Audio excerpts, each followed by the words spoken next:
I just want to make sure my live is the right live there. Hold on a second. Drink my coffee while it's hot. Every time I make coffee, I never drink it until it's like cold, and then I have to keep warming it up. Where are you guys? Where did my live go here?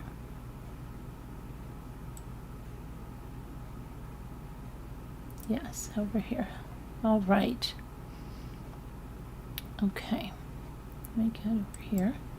Hello, I know I am on at a different time, but I wanted to finish going over this. We talked about it when we talked about that meatball sandwich guy with the eye drops, and we talked about it a little bit the night before last, and after was Monday night after she took the plea deal. Tuesday was really busy with Rosemary, and then we went over Adelson's, etc. So I want to get back to this, and I want to actually look at the plea deal so we can just hear exactly what this former YouTube creator,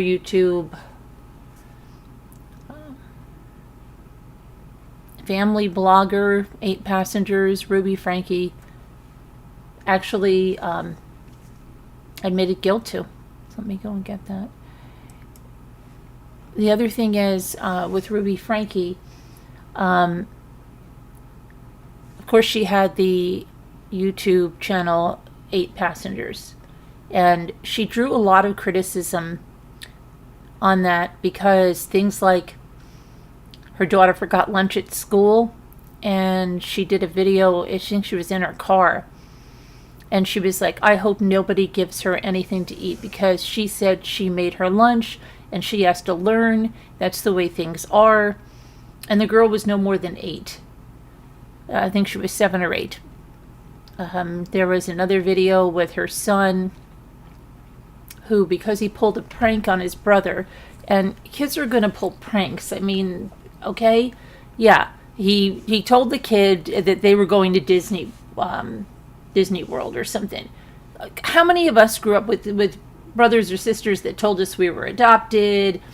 That you know, I mean, I think I have.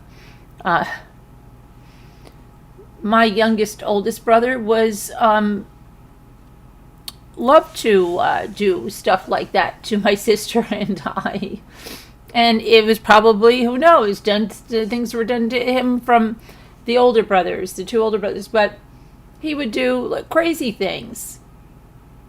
I can't imagine the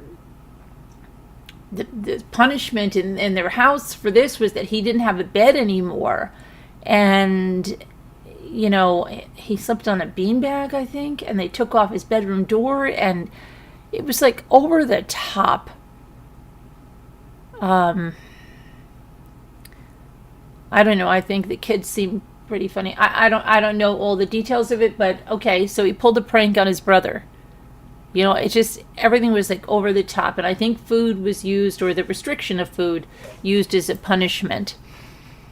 And that's horrific, because that leads to all kinds of, when you start to use food, it's either bribery or, you know, a reward, or a punishment. You're changing somebody's relationship to food. You can cause them to have eating disorders, or to start hoarding food, or things like that. That's really horrific. But apparently, allegedly, food was used, and she admitted to, you know, restricting her son and daughter from food. With, you know, they weren't allowed to have water if they were working outside. We're going to go through that. And they had bland diets while the family had, you know, regularly seasoned food. They were fed a bland diet, etc. So I'm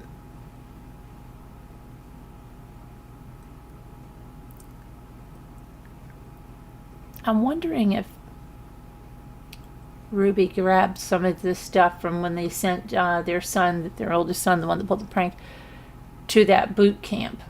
Because it sounds very much like tactics that are used in those types of programs. Okay, let me get to the plea deal here. And, okay.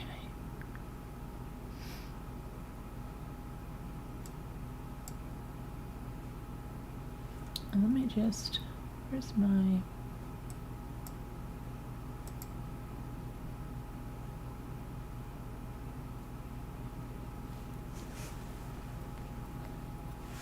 when she was in court, she was smiling.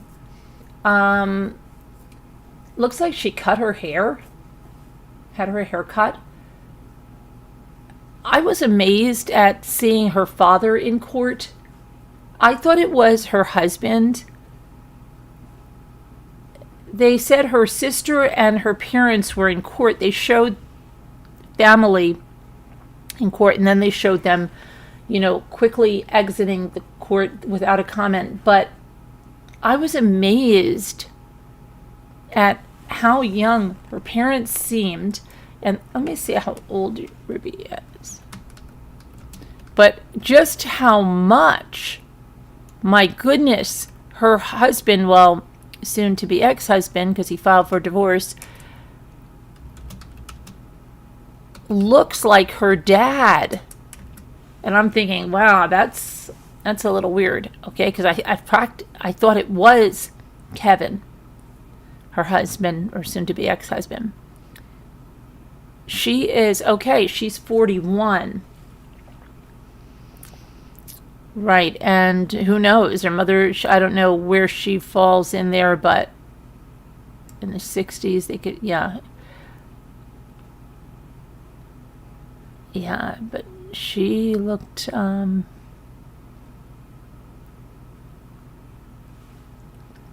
only 41, you know?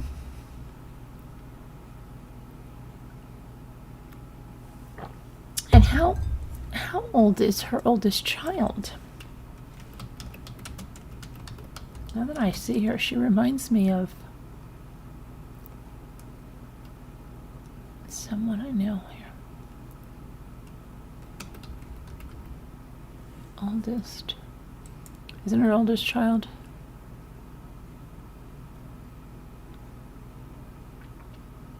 Sherry.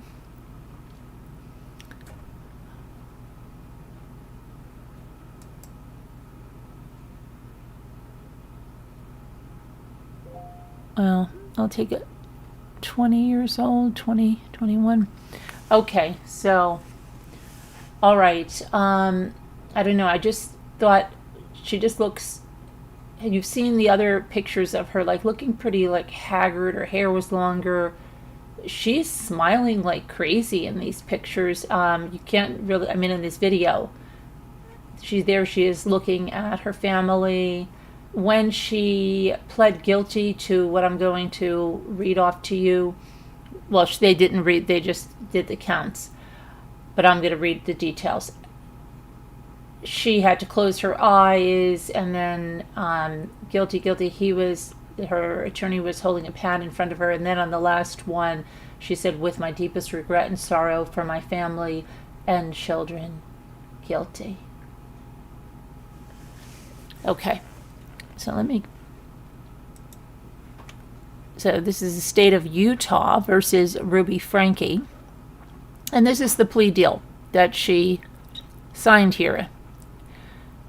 I, Ruby Franke, hereby acknowledge and certify that I have been advised of and that I understand the following facts and rights. That I am pleading guilty to the following crimes. And they said, have you been promised anything other than what we've been told here? Have you been... is this of your own volition? All that stuff, right? You're no one's pressuring or forcing you to do anything you don't want to do. No. Oh, and then did you read this? Every word she said. So let's read every word. I am pleading guilty to the following crimes. Number 1, aggravated child abuse, second-degree felony, punishment, minimum and maximum. 1 to 15 years in Utah State Prison and a fine in the amount of $10,000 plus 90% surcharge plus a $53 court security fee. 3, excuse me, how come 1, 3, 5, okay, aggravated child abuse, and so there are 4 counts of aggravated child abuse, and they all have the same 1 to 15 years. I have received a copy of the information against me. I have read it or had it read to me, and I understand the nature and the elements of the crimes to which I am pleading guilty. The elements of the crimes to which I am pleading guilty are, count 1, aggravated child abuse is a second-degree felony in that the defendant intentionally or knowingly inflicted upon a child, and they put the child's initials RF, serious physical injury or having the care or custody of such child caused or permitted another to inflict serious physical injury upon said child, and such serious physical injury involves physical torture. Physical torture. You know, she is blaming Jody Hildebrandt, you know, for becoming influenced by Jody Hildebrandt. I don't know how long she's known Jody Hildebrandt. What about, you know, like her daughter's lunch and all of that stuff, and all the stuff people were very upset with who watched her channel? Is Jody Hildebrandt involved in all of that? Because I think her involvement with Jody Hildebrandt became very enmeshed, right? After she stopped her channel. Then they started on those podcasts together, and then she actually, I believe, started living at Jody's house. That's where the 2 children were. In Utah. Okay. So then the next count is aggravated child abuse, a second-degree felony, in that the defendant intentionally or knowingly inflicted upon a child. Again, RF is here. Serious physical injury or having the care or custody of such child caused or permitted another to inflict serious physical injury upon said child. And such serious physical injury includes conduct toward a child that causes severe emotional harm. Next count, aggravated child abuse as second-degree felony, in that the defendant intentionally or knowingly inflicted upon a child EF serious physical injury or having the care or custody of such child caused or permitted another to inflict serious physical injury upon said child.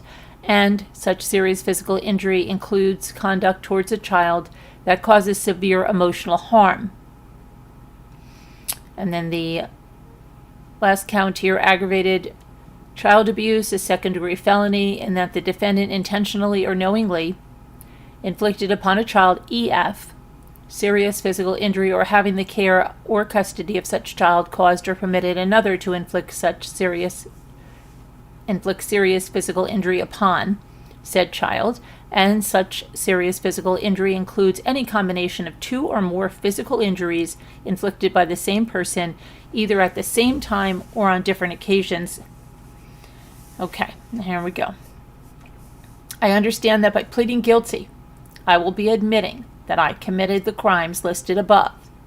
I stipulate and agree that the following facts describe my conduct and the conduct of other persons for which I am criminally liable. These facts provide a basis for the court to accept my guilty plea and prove the elements of the crime to which I am pleading guilty. From approximately May 22nd of 2023 until August 30th of 2023 in Washington County, Utah, the defendant, Ruby Franke, intentionally or knowingly inflicted and allowed another adult to inflict serious physical injuries upon her children that were the ages 9, EF, and 11 to 12 for RF, as more fully described below. Count 1. The defendant's actions involve the physical torture of RF. Initially, RF was forced to do physical tasks for hours and days at a time. These included wall sits. Wall sits. Now I can only imagine that this is him leaning up against a wall, like in a seated position, but not having anything under him and just having to hold that position, probably, right? Carrying boxes full of books up and downstairs. And working outside. Now, I know when he's carrying books, he's not carrying books because she's asking him to help fill some bookcases upstairs. It's just literally to give him something laborious to do, and working outside. Eventually, RF was forced to do outside labor without shoes and in the summer heat. Now, I will tell you, they're in Utah, and he could get third-degree burns on his feet. My sister did that to herself because stupid thing in the world she did. She was playing tennis with a guy she liked in the summer up here. There's a country club near it, and she didn't like I don't know. She just didn't want to wear sneakers. She didn't like the way they looked with the tennis outfit that she had on. So she played in bare feet, and the court was so hot, and she obviously didn't feel this. I don't know why, but I remember going to the private hospital over here, and she had third-degree burns on her feet.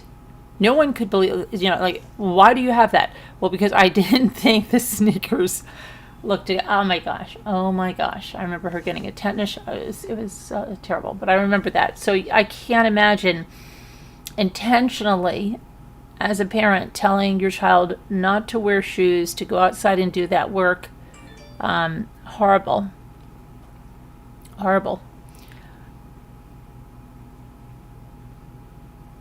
And in the summer heat, he was forced to stand in the direct sunlight for several days. He was forced to remain outside at all hours of the day and night for extended periods of time. These actions resulted in repeated and serious sunburns. Oh my gosh. Now, sunburns, I mean, not only are they intensely painful, not only was she risking him getting third-degree burns in the sunburn, okay? We used to go to Florida all the time. And my brothers, again, with that, in this case, he was talking to a girl, and he didn't want to move from where he was.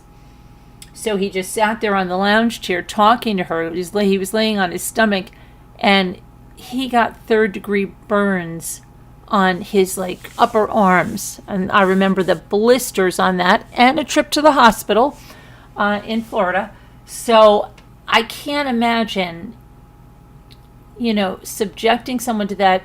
How did she even? I guess they didn't even take them to the hospital. That's when they were using those salves that they, I think, made. But horrific. I mean, he could have had sun poisoning. There's so many things. And what would she have said to the hospital? It's pure, it's evil, it's horrible, but it's also, what the hell were the two of them? These people are just, oh my gosh, disgusting. Anyway, let's finish this. This is ridiculous. So he was forced to remain outside at all hours of the day and night. The other thing I'm wondering was he was forced to remain outside. He eventually ran away, and I think it's more than that one time. He had tried it before that. When he was forced to be out there, was he tethered in some way? Or what? I wonder if he thought about running then, or did she tell him they have a camera on him, or I don't know. Or was he fenced in and locked in? I don't know. You would think so, right? Okay. He was forced to remain outside at all hours of the day and night for extended periods of time. These actions resulted in repeated and serious sunburns with blistered and sloughing skin. RF was denied adequate water for several of the days he was required to remain in the summer heat. And he was punished when he secretly consumed water. Wow. He was denied sufficient food. And when given food, he was given very plain meals, rice and chicken, while others in the house ate regular and more flavorful foods. And I bet you that rice and chicken was just probably like boiled chicken and rice without anything.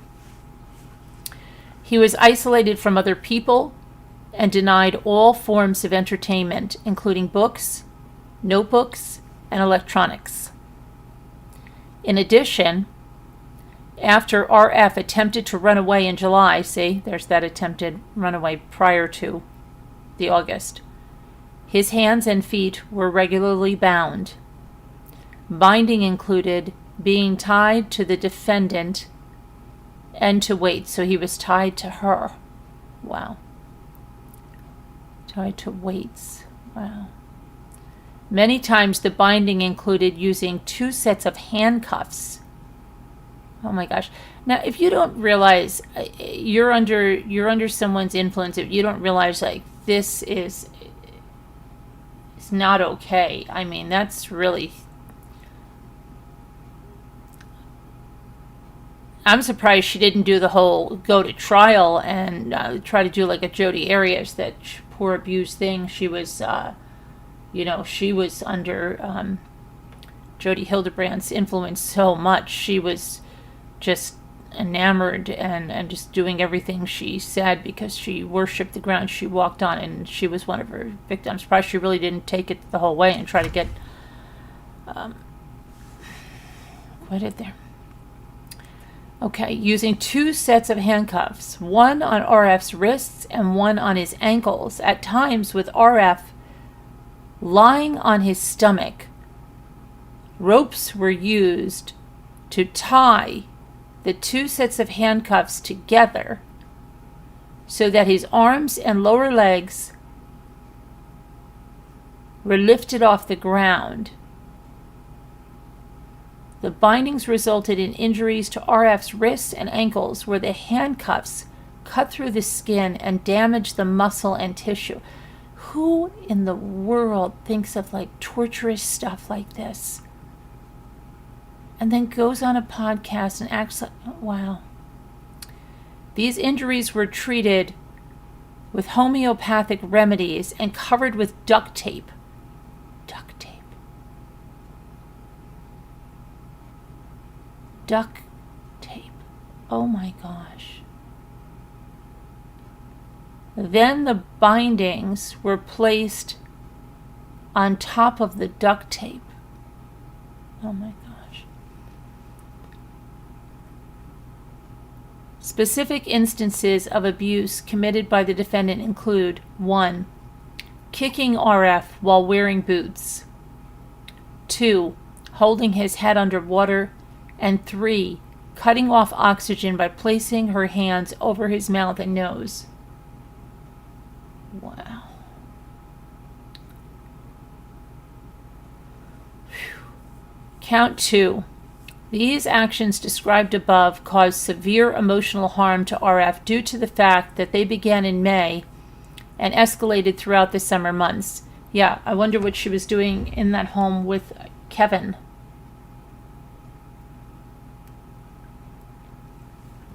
Maybe not to this extent. What about the other stuff that she was doing? You think this just happens in 1 month, she just turns like this? I don't know. What do you think? Put your thoughts in there. Additionally, the defendant and another adult regularly sought to indoctrinate RF and convince him that he was evil and possessed. Oh my gosh. And that he needed to willingly be obedient to avoid punishments, and that the punishments were necessary to repent. I'm just thinking about someone else that has a whole bunch of kids that I think, and it's not anybody that, it's somebody that I knew through one of my groups that sounds something, a group like a pregnancy group thing. That's just weird. Kind of looks like her too. He was also told that everything that was being done to him were acts of love. Oh my gosh, so that emotional abuse on that kid.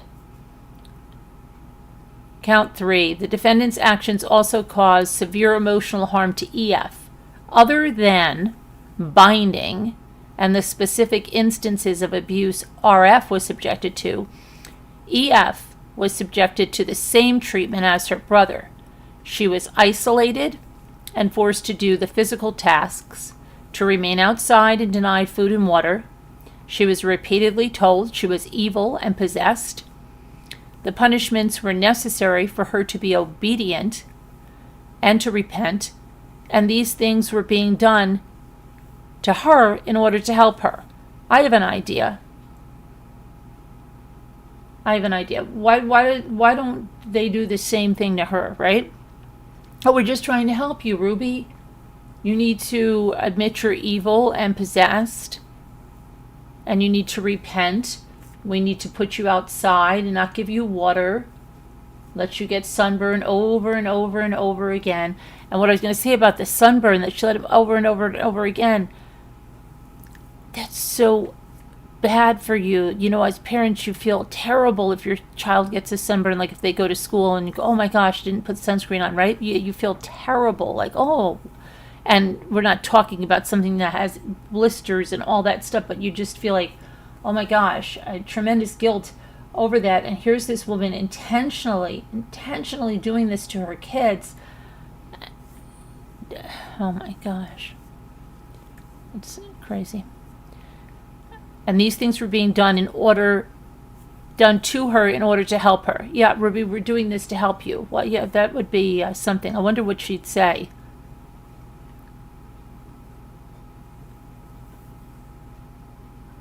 EF was convinced that she was evil and needed to go through these things in order to repent.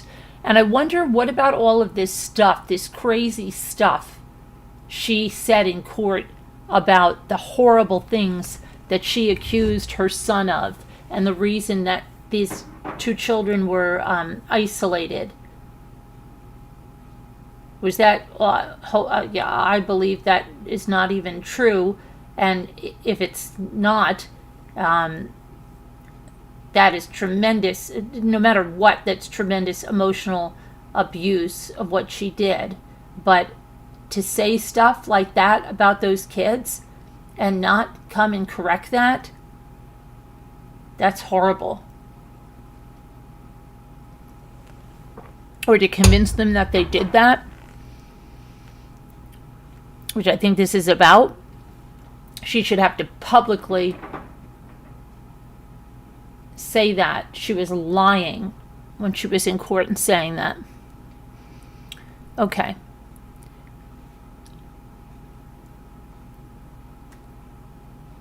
So these things were being done to help her, and EF was convinced that she was evil and needed to go through these things in order to repent. Count 4. The defendant's actions caused 2 or more physical injuries to EF. She was forced to work outside in the heat barefoot. She was also forced to run barefoot on dirt roads. And no one saw this, right? For an extended period of time. EF's feet were repeatedly injured by, and she was repeatedly sunburned. When examined on August 30th, these wounds were apparent by scabs, blisters, and sloughing skin. Okay, waiver of constitutional rights. I am entering these pleas voluntarily. I understand that I have the following rights under the constitutions of Utah and of the United States. I also understand that if I plead guilty, I will give up the following rights. Counsel, I know that I have the right to be represented by an attorney, and that if I cannot afford one, an attorney will be appointed by the court at no cost to me. I understand that I might later, if the judge determined that I was able, be required to pay for the appointed lawyer's service to me. I have not, have waived my right to counsel. If I have waived my right to counsel, I have done so knowingly, intelligently, and voluntarily for the following reasons. Nothing is there. Okay. If I have waived my right to counsel, I certify that I have read this statement and that I understand the nature and the elements of the charges and crimes to which I am pleading guilty. I also understand my rights in this case and the other cases and the consequences of my guilty plea. If I have not waived my right to counsel, my attorney is Lamar J. Winward. My attorney and I have fully discussed this statement, my rights, and the consequences of my guilty plea. Jury trial. I know that I have a right to a speedy and public trial by an impartial, unbiased jury, and that I will be giving up that right by pleading guilty. Confrontation and cross-examination of witnesses. I know that if I were to have a trial, I would have the right to see and observe the witnesses who testified against me, and my attorney or myself, if I waived my right to an attorney, would have the opportunity to cross-examine all of the witnesses who testified against me. Right to compel witnesses. I know that if I were to have a trial, I could call witnesses if I chose to, and I would be able to obtain subpoenas requiring the attendance and testimony of those witnesses. If I could not afford to pay for the witnesses to appear, the state would pay those costs. Right to testify and privilege against self-incrimination.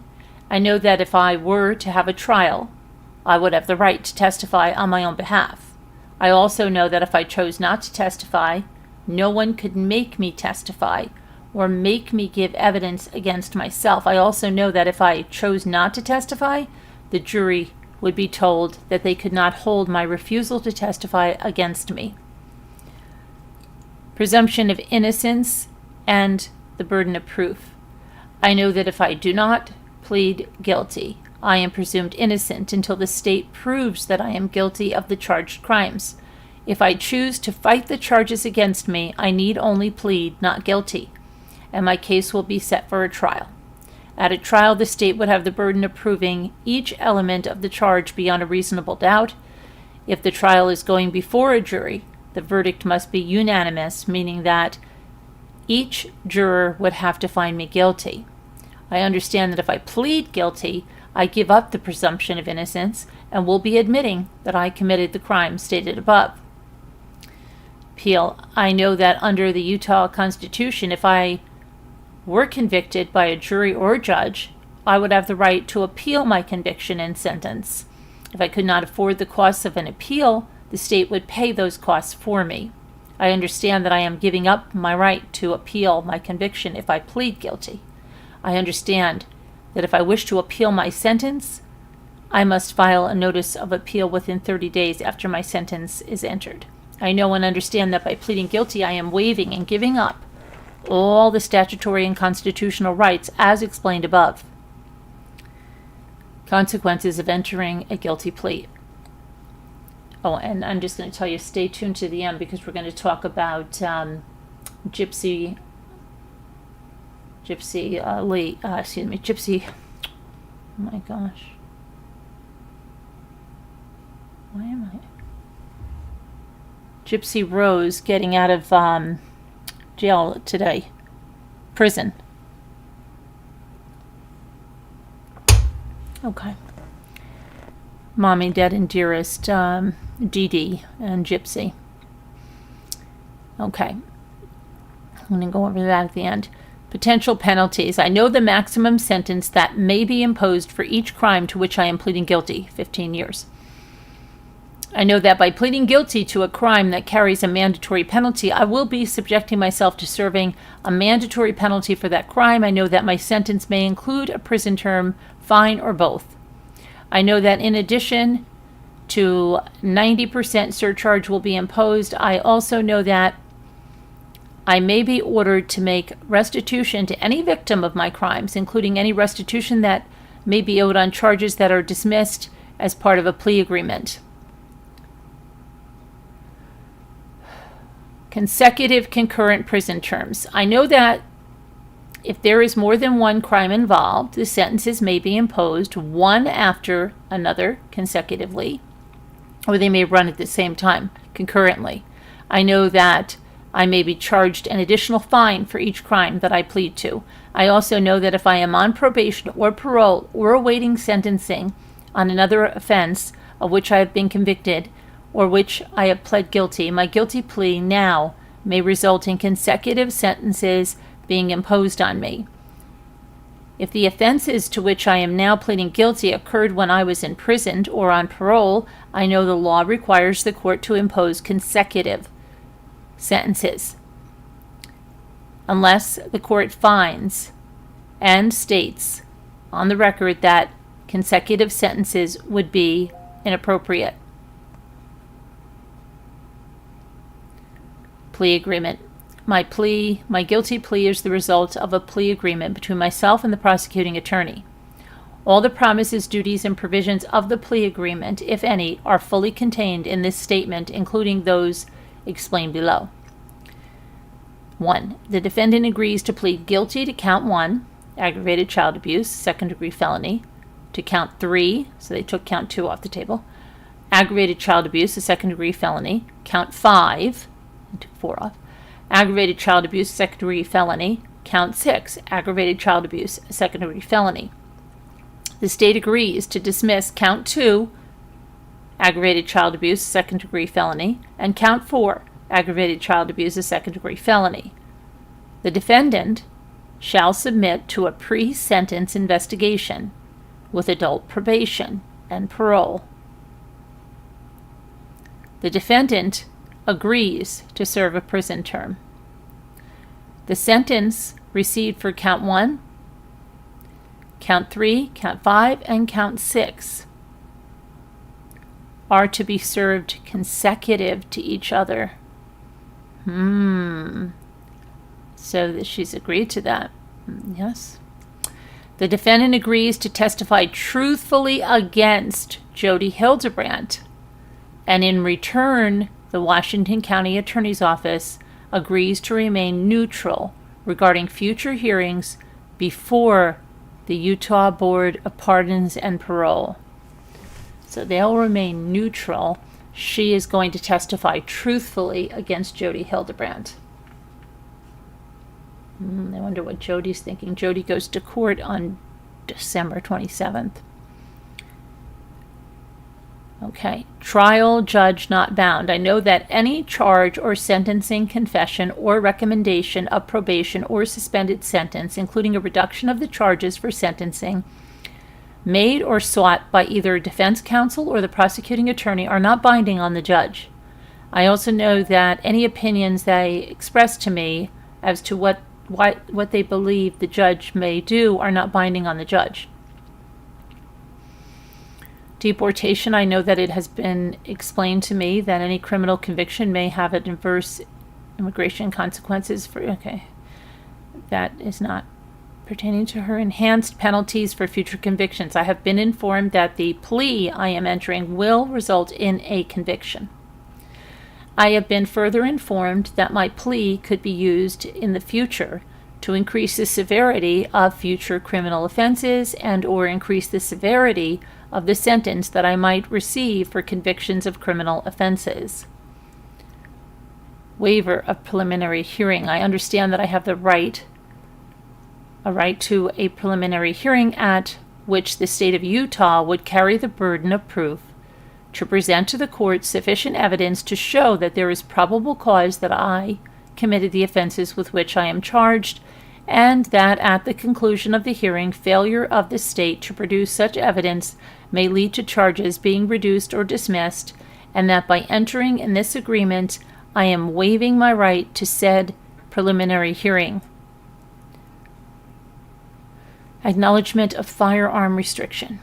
Firearm restriction as a result of a conviction from entering a plea. If my conviction is the result of a guilty or no contest plea, I acknowledge that before entering my plea, my attorney or the prosecuting attorney informed me that a conviction in this case will classify me as a restricted person. As a restricted person, I may not possess a firearm. This means I cannot purchase, transfer, or own a firearm. I cannot have a firearm in my physical possession, own a firearm, or be perceived by others to own a firearm, and I cannot exercise control over a firearm. There will be additional criminal charges and penalties if I possess a firearm, which include, for a Category 1 restricted person, charges for a second-degree felony, 1 to 15 years in prison, up to $10,000, and a 90% surcharge. For a Category 2 restricted person, charges for a third-degree felony, 0 to 5 years in prison, and up to $5,000 plus a 90% surcharge. I acknowledge and understand that by pleading guilty or no contest, I will be a restricted person upon conviction. I must forfeit possession of each firearm I possess, and I will be in violation of federal and state law if I possess a firearm. I don't think she's possessing any firearms in jail, right? Firearm restriction as a result of a conviction from trial. Well, she's not going to trial, so we don't need to worry about that. Defendant's certification of voluntariness. I enter this plea on my own free will and choice. No force, threats, or unlawful influence of any kind have been made to get me to plead guilty. No promises, except those contained in this statement, have been made to me. And she said that to the judge. I have read this statement, every word of it, or I have had it read to me by my attorney, and I understand its contents and adopt each statement in it as my own. I know that I am free to change or delete anything contained in this statement, but I do not wish to make any changes because all of the statements are correct. I am satisfied with the advice and assistance of my attorney. I am 41 years of age. I have attended school through the 12th grade. Really? She never did anything else, huh? I can read and understand the English language. If I do not understand English, an interpreter has been provided to me. I was not under the influence of any drugs, medication, or intoxicants, which would impair my judgment when I decided to plead guilty.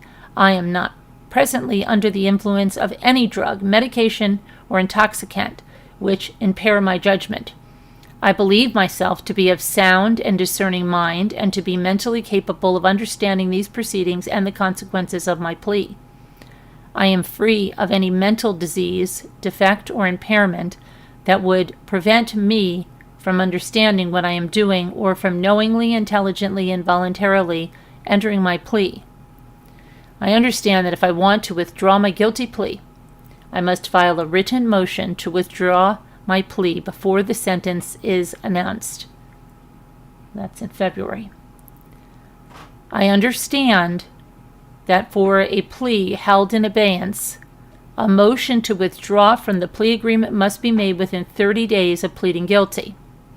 I will only be allowed to withdraw my plea if I show that it was not knowingly and voluntarily made. I understand that any challenge to my plea made after sentencing must be pursued under the Post-Conviction Remedies Act in Title 78, Chapter 35A, and Rule 65C of the Utah Rules of Civil Procedure. And then she signs it, Ruby Franke, 12/18/2023. And her attorney signs it. I certify that I am the attorney for Ruby Franke, the defendant above, and that I know she has read the statement or that I have read it to her. I have discussed it with her and believe that she fully understands the meaning of its contents and is mentally and physically competent, to the best of my knowledge and belief. After an appropriate investigation, the elements of the crimes and the factual synopsis of the defendant's criminal conduct are correctly stated, and these, along with the other representatives and declarations made by the defendant in the foregoing affidavit, are accurate and true. And that is signed, Lamar J. Winward, who certifies that he is the attorney for the state of Utah and of the prosecuting attorney. Now, I certify that I am the attorney in the state of Utah in the case against Ruby Franke. I have reviewed the statement of the defendant and find it the factual basis of the defendant's criminal conduct, which constitutes the offenses, is true and correct. No improper inducements, threats, or coercion to encourage a plea have been offered to the defendant. The plea negotiations are fully contained in the statement in the attached plea agreement or as supplemented on the record before the court. There is reasonable cause to believe that the evidence would support the conviction of defendant for the offenses for which the plea is entered, and the acceptance of the plea would serve the public interest. And that is signed Eric Clark, attorney for the plaintiff. Based on the facts set forth in the foregoing statement and the certification of the defendant and counsel, and based on any oral representations in court, the court witnesses the signatures and finds the defendant's guilty plea is freely, knowingly, and voluntarily made, and it is hereby ordered that this defendant's guilty plea to the crime set forth in the statement be accepted and entered. 12/18/2023, Judge John J. Walton, the District Court Judge for the State of Utah, 5th District Court, Washington County. And that's all she wrote on that. So let me, so she'll be sentenced in February, and they're going to be consecutive sentences with a maximum of 15 years. She has 4, so she could be looking at 60 years maximum, if given that. If he gives her 5, she could be looking at 20, getting out at 61. If he gives her 10, 81. So we'll see what happens in February, right? All right, now let me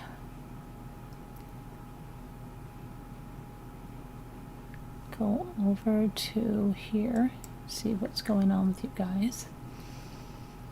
Okay. Hi, easily distracted. How are you? Hi, Rando. Let me see what your questions are before we go to Gypsy. Good morning, Margot. Hi, cute kitty kitty. Good to see you. Happy holidays to you too, cute kitty kitty. Hi, farm wife. You missed the notification? I guess so.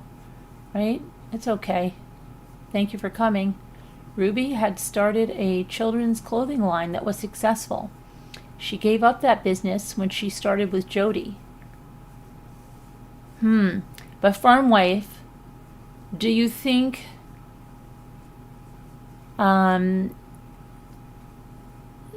there was abuse in the house when she was with Kevin, especially restriction of food and things, and that it escalated with Jody?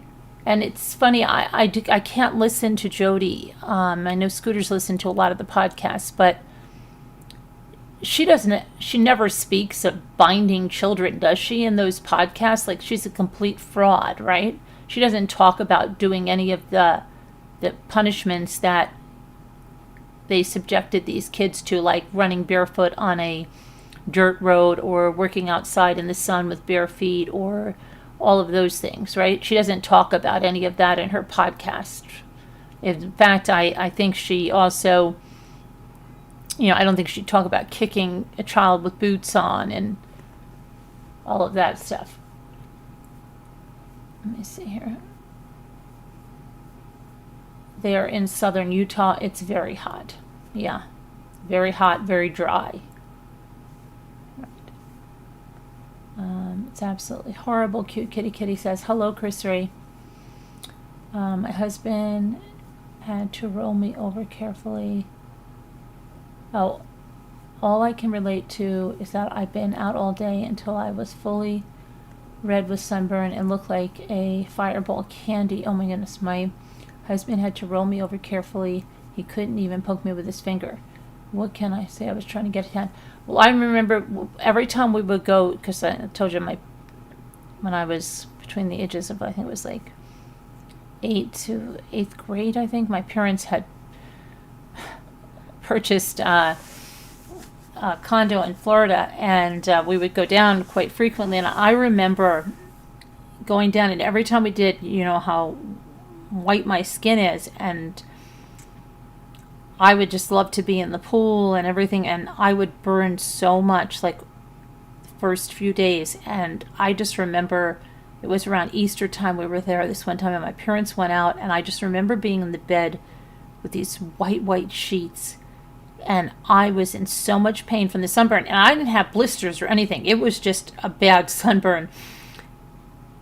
And I just remember being so bad. I had like solar cane on, and I was in so much pain.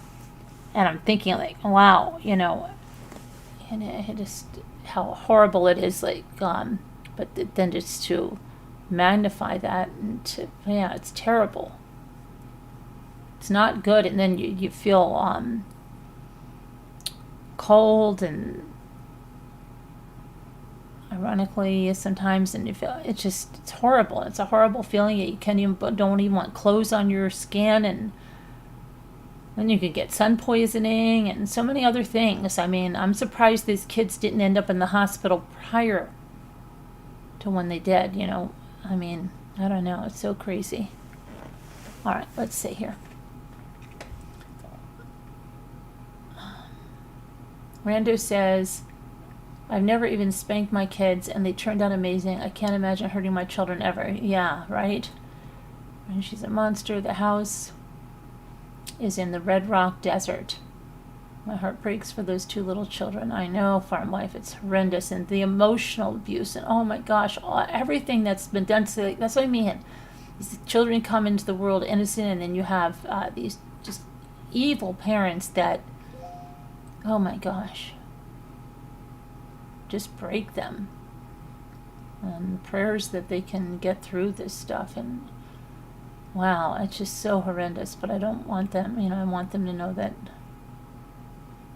they can get through this, God willing. It's horrendous. Horrendous. Okay. Rando said, did she have a clandestine relationship with the other lady arrested?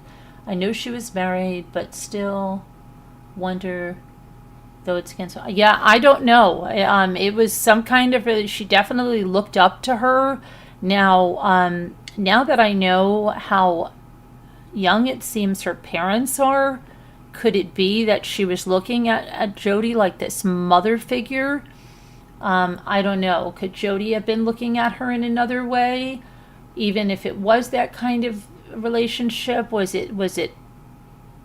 she attracted to her as a mother figure? Did she fall under her authority? I don't know. Does it absolve her? I mean, come on. You don't know that it's wrong to subject your kids to that stuff. I mean, I really am surprised she didn't go through with a trial and just act, because look how young she looks there. They could get her to look almost childlike. I don't know, they've tried to soften her a little bit with the hair that frames her face a little bit more. And I don't know, really play on it that this woman had all this authority, and she's just this poor victim, and she's so sorry, and she can't believe this. I really am surprised she didn't go through with a trial and try that. Really, very amazing. Okay. Happy holidays to you too, easily distracted. Okay, Jody's niece has confirmed, yes, a lot of the same abuse received from her aunt, and all punishments were given in love per Jody. These punishments were given to save their soul. This could have ended up like the Lori Daybell case. Yeah, could have, right? Hi, Annie B. How are you?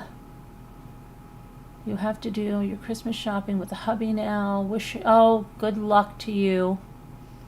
You're further along than me. But by not going to trial, she is saving the kids from having to testify. Yeah, at least one act of kindness towards even Russell. Yeah. But what about all that horrific stuff she admitted in court, farm wife? Is that all false? And if it is, shouldn't she have to make a public apology and admission that that's all false, which that's completely, there's so much emotional abuse she put on those kids.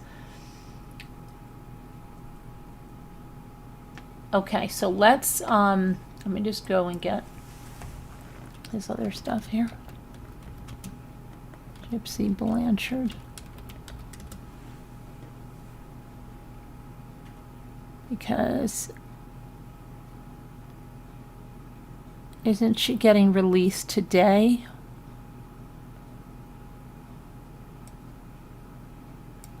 Let's see. Or is it the 22nd? Let me see.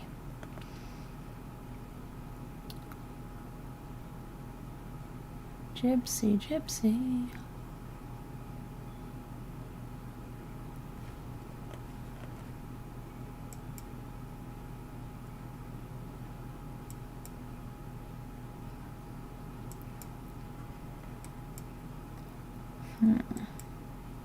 Hang on a second.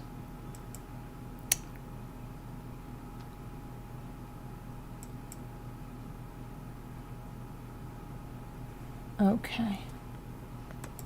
All right.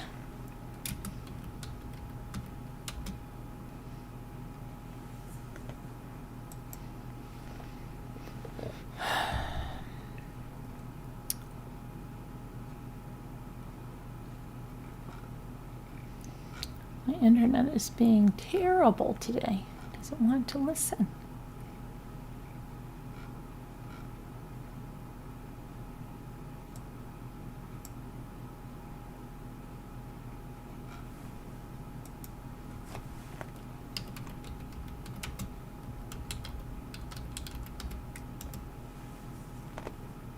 Okay, let's see here.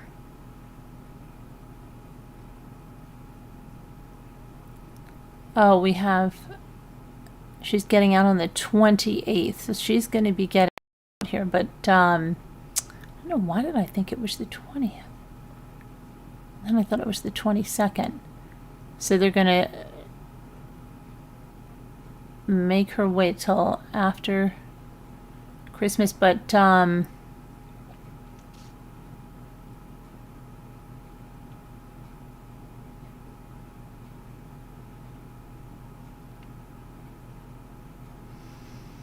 so she's going to have, let me see here.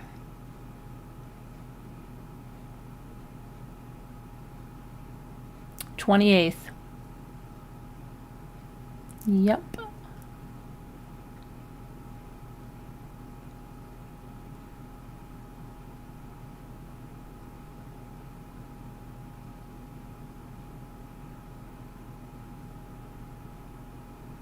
Okay. So apparently she has a lot of people that are having parties and everything for her that are embracing her.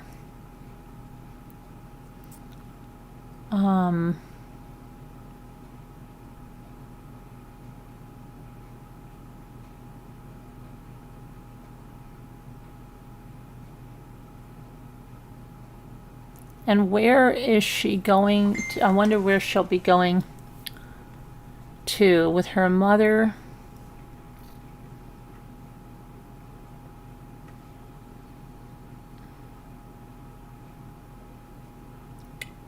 Gone, and people are saying silly things like she's going to be going to the Taylor Swift concert and she's going to be going here.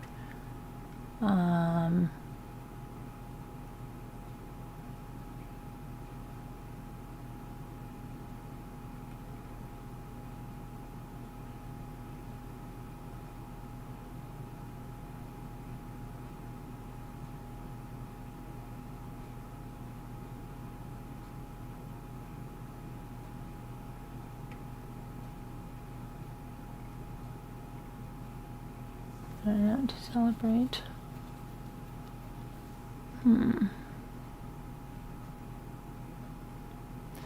So what, let me see something on Gypsy here. I want to just see something.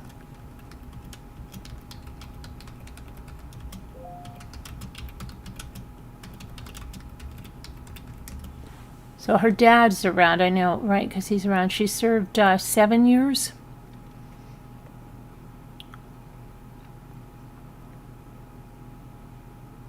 of a 10-year sentence. Yeah. So she was granted parole 3 years ahead of time, going to be released from the Missouri Department of Corrections December 28th.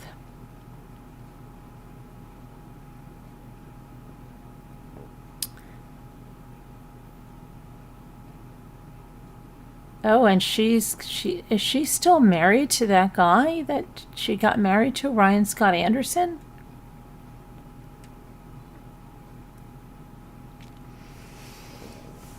He's what is he, 37 years old now? And she's 31.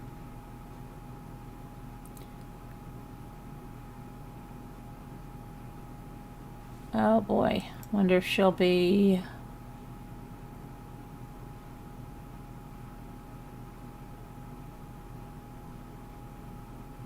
her stepmom. What did her stepmom say? What did her stepmom say? Prior to the marriage, she was engaged to someone else.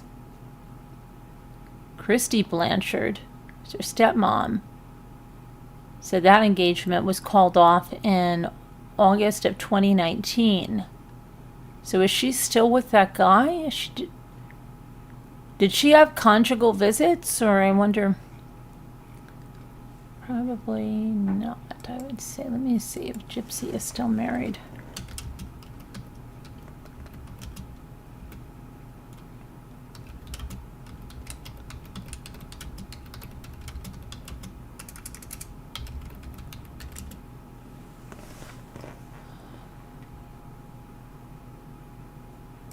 Now let's see about her husband.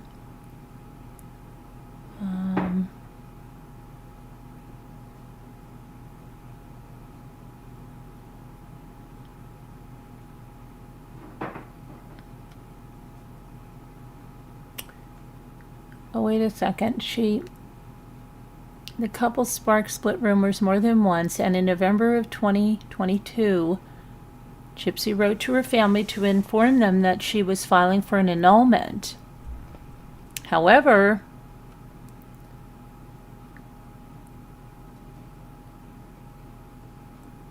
she proudly confirmed she was married in April of 2023.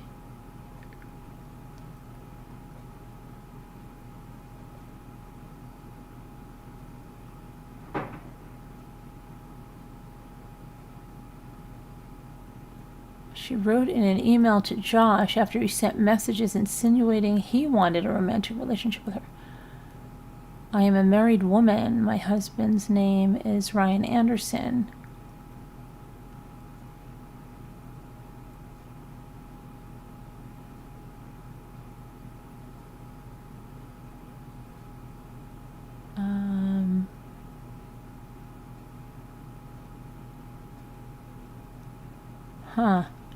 Well, I don't know. That's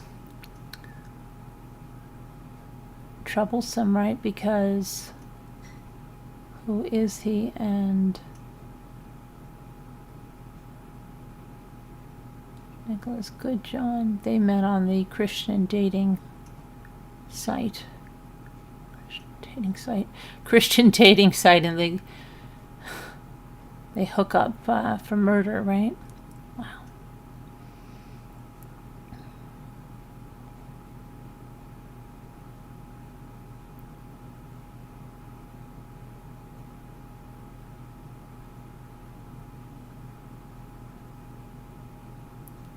Her family friend, Fancy, said, I'm afraid she'll meet... She's been talking to a lot of men, dating. I don't know how you're dating when you're in prison, but dating men, multiple men in prison.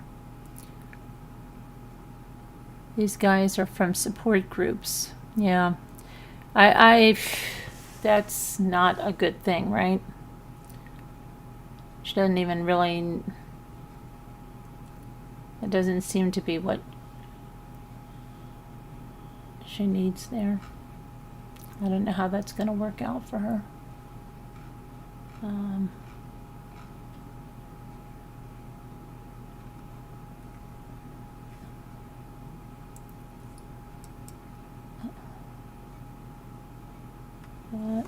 sunburns.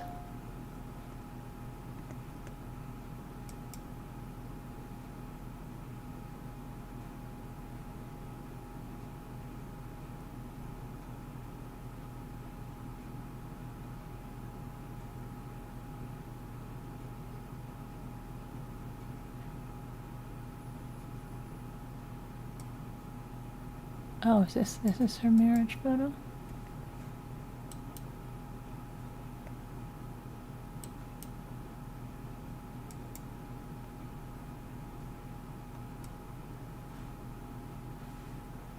There's her marriage photo.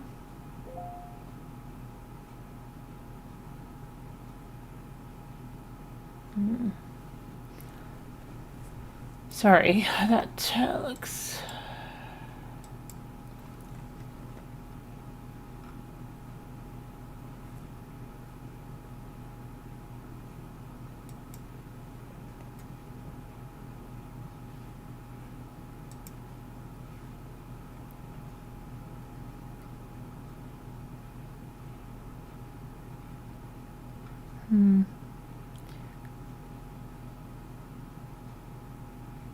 Alright, let's see what else is going on before we say goodbye. I've got to do some baking. I might be on later doing some baking, but I've got to do some organizing too.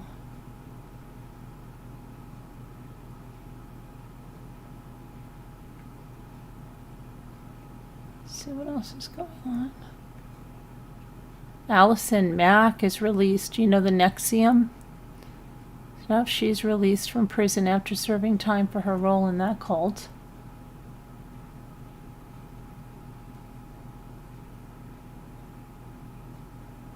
Kentucky man who killed and stuffed a 4-year-old into a suitcase says, "I have to learn to forgive myself."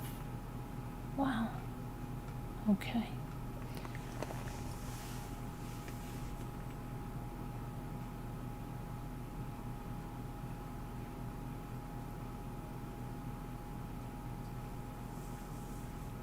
Oh, wait, who's this? Did this happen? That's okay. Let me just see some before we get out of here.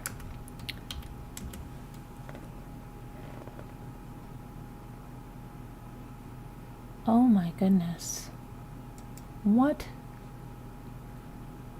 Oh, this guy looks so strange. Oh my gosh, look at this.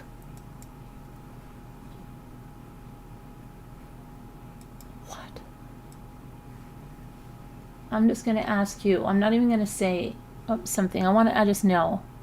What do you think this guy right here, what do you think his profession is?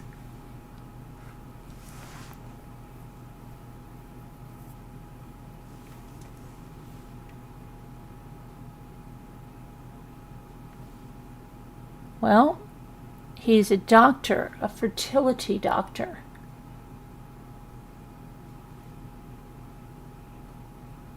And he was found guilty Tuesday. See, why don't we see these trials? Like, every time there's a trial on lately, it's like something that... And there's been so many ones that are not... He was found guilty Tuesday of second-degree murder. And that's 8 years after he allegedly strangled his wife to death. And then... Sounds like a Michael Peterson thing. Staged the crime to look like a fall. And that was in their San Clemente home. E. Scott Sills faces a maximum of 15 years to life in prison. He's going to get sentenced on March 15th, 2024. Wow, that's a long time till sentencing. He was arrested in 2019. More than 2 years after. He called police on November 13th of 2016, said he found his wife dead at the foot of the stairs. Oh my gosh. The stairs. I wasn't even knowing that he made her fall down the stairs or wanted her to look like she fell down the stairs. Really is like Michael Peterson. He and his wife allegedly founded the fertility clinic together. During trial, prosecutors showed that the wife, Susan Sills, was growing unhappy in the marriage and texted her doctor husband to say she wants out.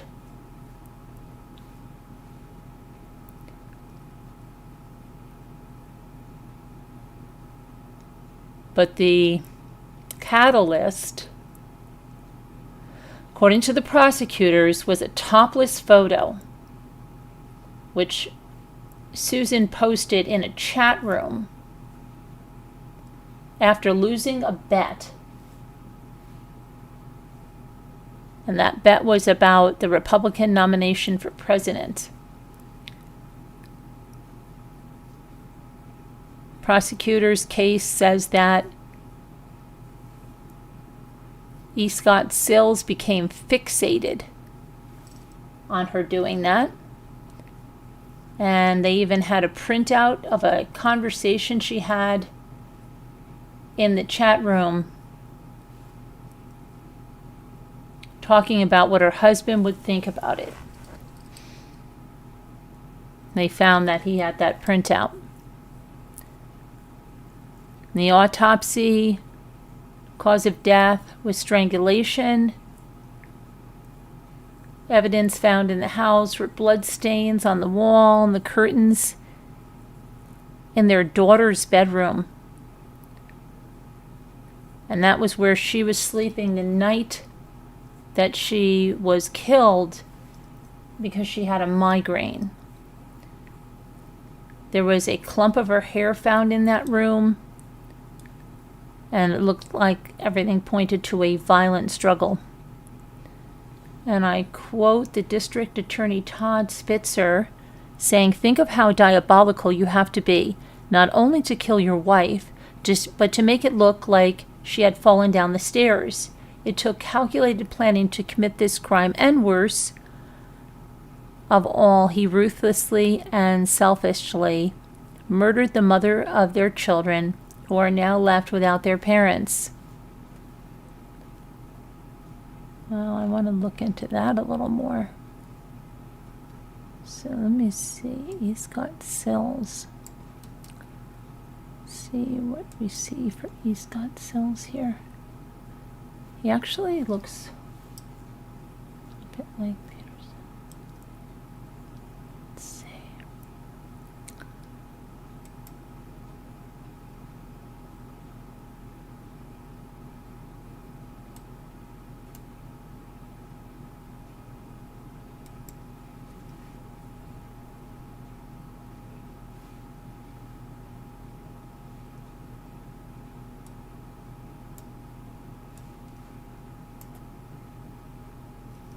I wonder if we didn't do other things like those other fertility doctors and have a whole bunch of kids out there.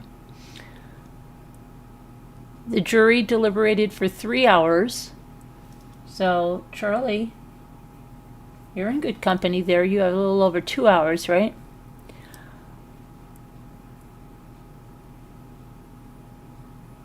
So they found him guilty of second-degree murder, but not first-degree murder. He had been free on bail, and he was handcuffed and taken into custody immediately after the verdict. The Center of Advanced Genetics was their business.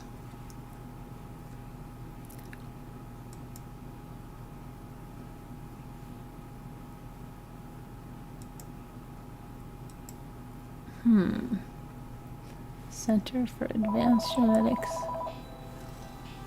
Let's see if this is. Hang on 1 second.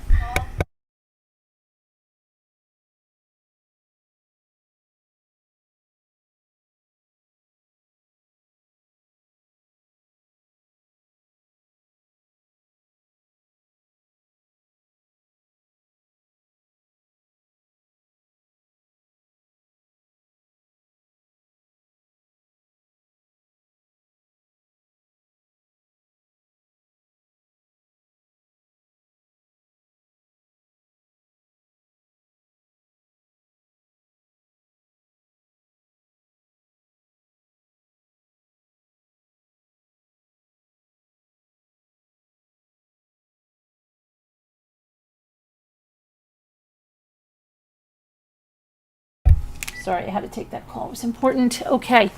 So, let's see. All right, let me see about, what did I say? The Center for Advanced Genetics. Advanced Genetics.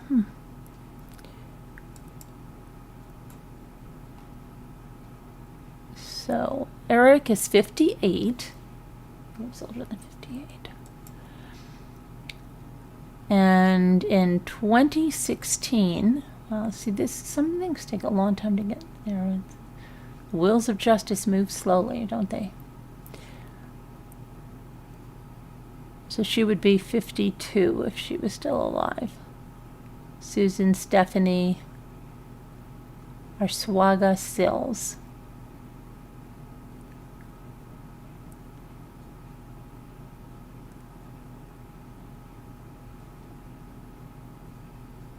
So the prosecutor said, and I quote, that Sills was smacking around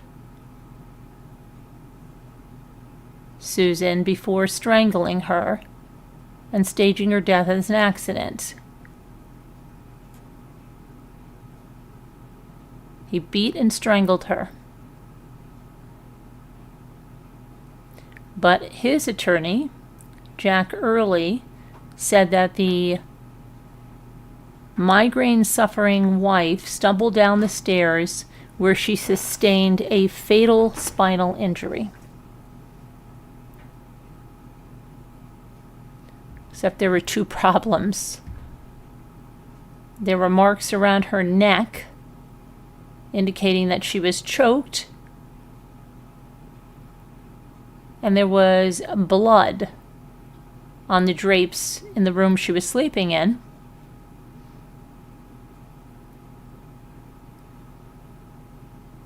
But his attorney said the marks on her neck came from their large dogs. There are two large dogs who pulled on a scarf she was wearing. Yeah, okay.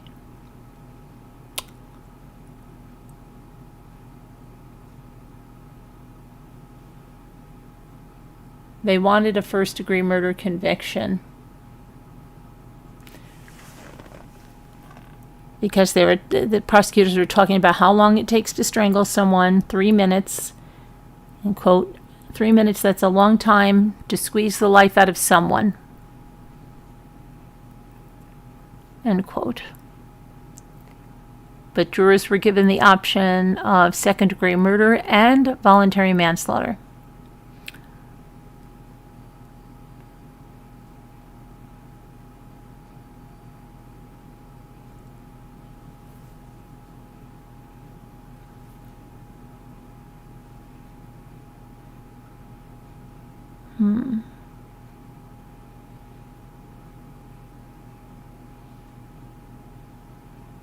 So the coroner came under heat in this case. The coroner, Dr. Nicole Ellis. The defense accused her of vacillating on a cause of death. Prosecutor said now, and I quote, she's being raked over the coals because she took her time to get it right.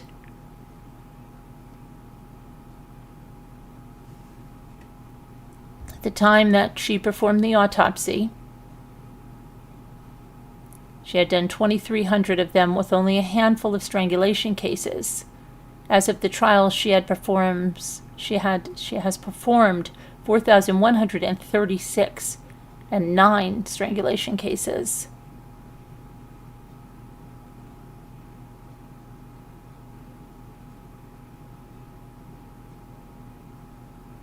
There's no spinal cord injury. She never, according to the coroner, never changed her opinion. She never once gave a different cause of death.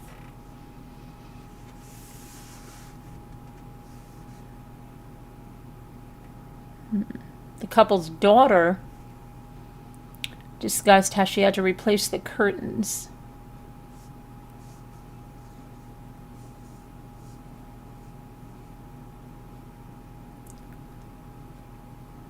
I wonder how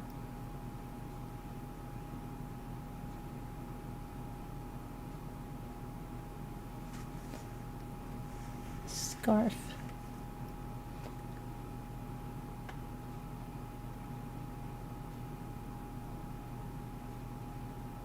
What a crazy, crazy thing.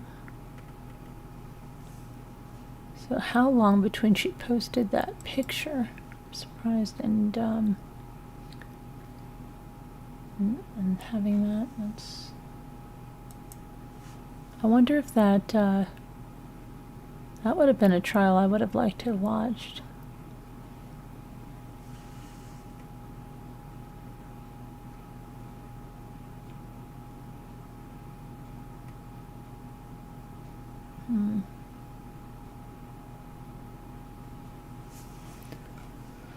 Yeah, I would have liked to have watched that trial.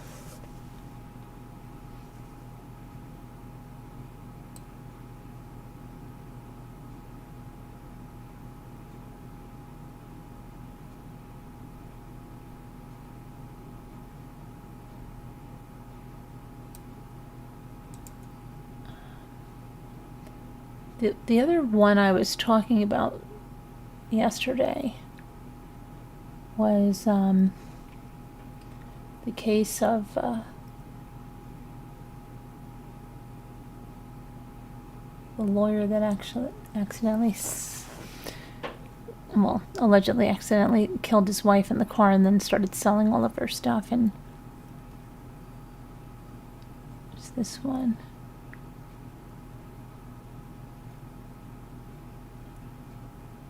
Terry Allen, a 79-year-old Missouri man. You hear about this, farm wife? He's been arrested and charged with first-degree murder after he shot a woman in his yard.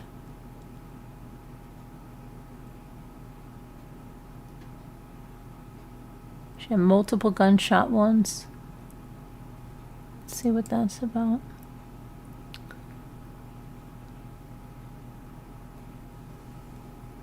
Warrant served, warrant issued.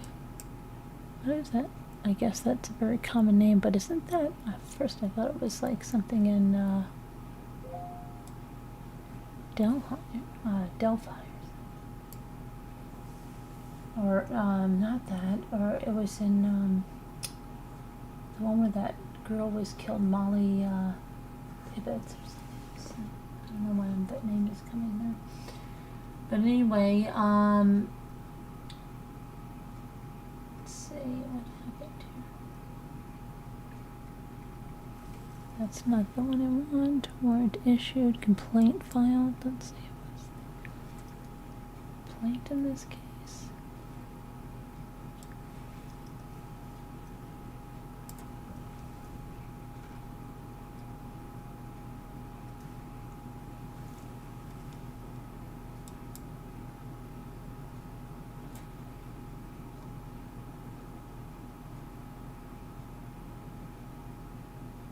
That he knowingly, count one,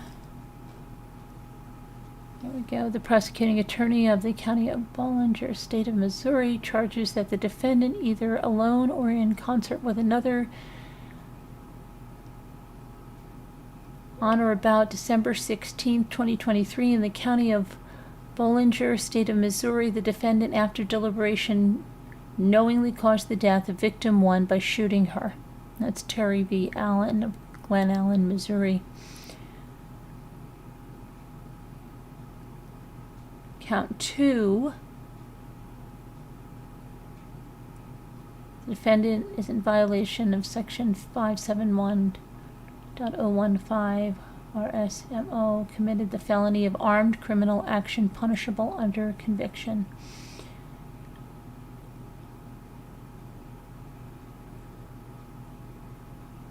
Committing the foregoing felony of murder in the first degree by, with, and through the knowing use, assistance, and aid of a deadly weapon, to wit, a Ruger LCP 38 semi-automatic pistol. The foregoing is alleged to have been committed within the jurisdiction of this court and in violation of the laws of the state of Missouri.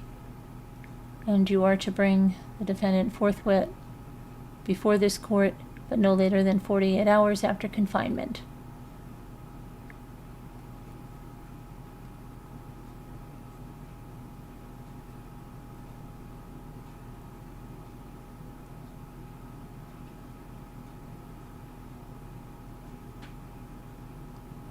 Okay. There's no bond. And so what did he say? There's the reason he would do it. Hearing held, let's see. Terry Allen, 12/18, initial appearance. Defendant was advised of his bond rights, nothing at this time. Okay, initial arraignment. Request for a speedy trial filed. Wow, this is just on paper here. Defendant's verified application motion for fast and speedy trial and right to counsel. Oh, this is him. He's representing himself, pro se. Referred to here on after as the defendant to make known by these. Since this verified application and motion for a fast and speedy trial and a right to counsel, I hereby invoke my right to a speedy trial pursuant to blah, blah, blah, blah, blah. And he actually put this on a legal pad. And he's going to represent himself. All right, on that account. And let's see what else before we go. Procrastination. I'm procrastinating on what I need to do. Okay, let me just see here.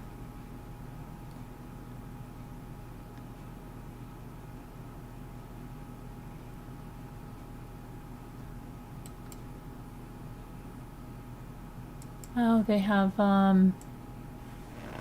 let's see here. Another victim of the Green River killer, Gary Ridgway. Identified by DNA 40 years later. Tuesday, Washington officials announced, let's get this announcement.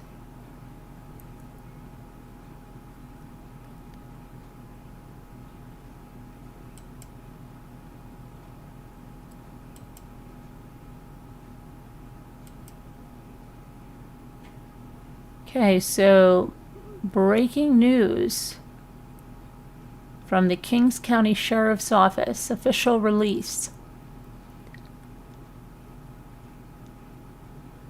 Parabon Nanolabs was contracted to do forensic genetic genealogy testing on Bone 17. Due to advancements in DNA technology, they were able to develop a new DNA profile to begin the forensic genetic genealogy process, and after extensive results, they concluded that the victim was Lori Ann Raspotnik. In 1982, Lori Ann was 15 years old, and she lived with her family in Lewis County. She ran away at some point during that year, and her family never saw her again. King County detectives contacted Lori Ann's mother, who provided them with a saliva sample. The University of North Texas did a DNA comparison testing which confirmed that they were Lori Ann's remains. Parabon Nanolabs, which developed and operates Snapshot Advanced DNA Analysis Service, is vertically integrated DNA technology company located in Reston, Virginia, which develops next-generation forensic and therapeutic products that leverage the enormous power of DNA, staffed by a uniquely qualified team of scientists, analysts, and technologists. Their expertise ranging from bioinformatics and genetic genealogy to chemistry and computer science. Parabon is bringing the market revolutionary new products and services. Okay. On December 30th of 1985, employees from the city of Auburn were called to investigate a car over an embankment in the 2000 block of Mount View Drive Southwest. They discovered potential human remains, and the Green River Task Force was called in and oversaw the investigation. And during a subsequent search of the area by detectives and search and rescue personnel, a second set of human remains were found. These 2 victims were not immediately identified and have been referred to as Bone 16 and Bone 17. Gary Ridgway led investigators to this location in 2002 and admitted to placing victims there. He pled guilty to murdering these 2 victims in 2003. In 2012, Bone 16 were identified through DNA testing as Sandra Majors. I wonder why they couldn't identify Lori Ann's.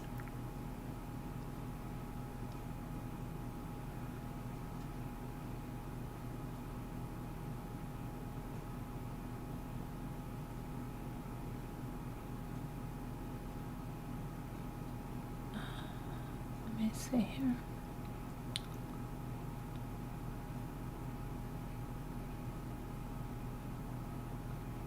So yeah, so that's right, that's a release right from the Kings County Sheriff's Office about that, all of that. So if you want to see that, Kings County Sheriff's Office, 22 hours ago, breaking news, Bone 17 identified. And I think that's where we'll leave it today. Hi, Christina Ferrari. How are you? Christine Ferrari, how are you?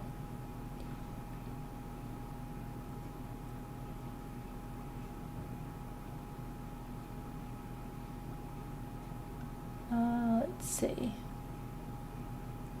He looks like a peeping Tom.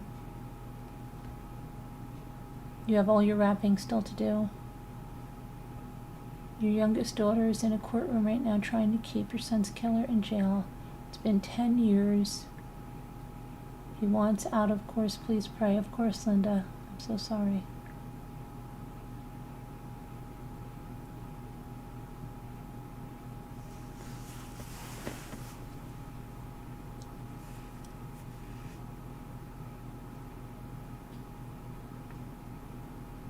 Let's see. Hi, Loving Life. Loving Life. Hi. How are you?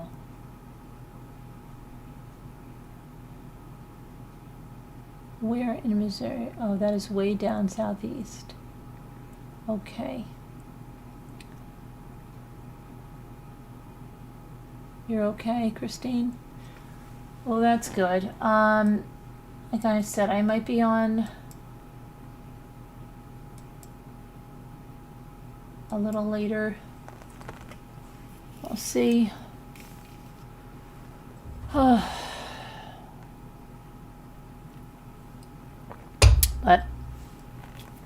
thanks for coming in. Thanks for watching.